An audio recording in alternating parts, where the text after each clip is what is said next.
Aujourd'hui, le message que j'ai envie de faire passer, c'est qu'au-delà d'être spectateur finalement de ce grand débat, contributeur, on peut aussi être acteur et entreprendre et organiser, animer, proposer, être présent dans le débat public et évidemment faire remonter les attentes et les besoins, les propositions de mes collègues en situation de handicap. Le message que moi je dis toujours, c'est si je ne le fais pas, il n'y a personne qui le fera à ma place. Aujourd'hui, le message que j'ai envie de faire passer, c'est qu'au-delà d'être spectateur finalement de ce grand débat, contributeur, on peut aussi être acteur et entreprendre et organiser, animer, proposer, être présent dans le débat public et évidemment faire remonter les attentes et les besoins, les propositions de mes collègues en situation de handicap. Le message que moi je dis toujours, c'est si je ne le fais pas, il n'y a personne qui le fera à ma place. Moi je suis un fervent défenseur de l'innovation inversée et de la conception universelle, c'est-à-dire qu'aujourd'hui on peut proposer des solutions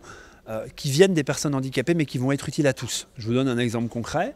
Les annonces sonores qu'on entend dans le métro, elles sont utiles évidemment pour les personnes malades non-voyantes. Elles vont l'être tout autant pour d'autres personnes qui ont des difficultés de lecture, pour des personnes qui sont des touristes et qui viennent à Lille et qui sont bien contents d'avoir des indications sonores. C'est ça aujourd'hui l'innovation inversée. La conception universelle, c'est finalement prendre en compte les besoins de chacun pour les mettre au service de tous.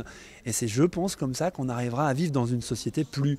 la société qu'on appelle plus inclusive, moi j'ai envie de dire même une société pour tous. Je suis sourd profond en fait, depuis une quinzaine d'années, je ne suis pas un sourd de naissance, je suis quelqu'un qui, par la maladie, est devenu malentendant. C'est la première fois où, pour le grand débat, on a quelque chose qui va être accessible.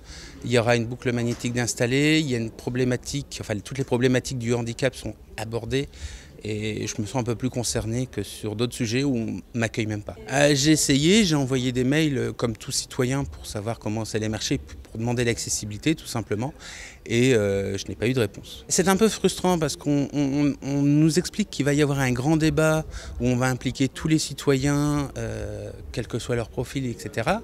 Et je me retrouve là, je suis un citoyen lambda au final, en dehors de ma présidence, et quelque part, on me refuse la participation à ce débat.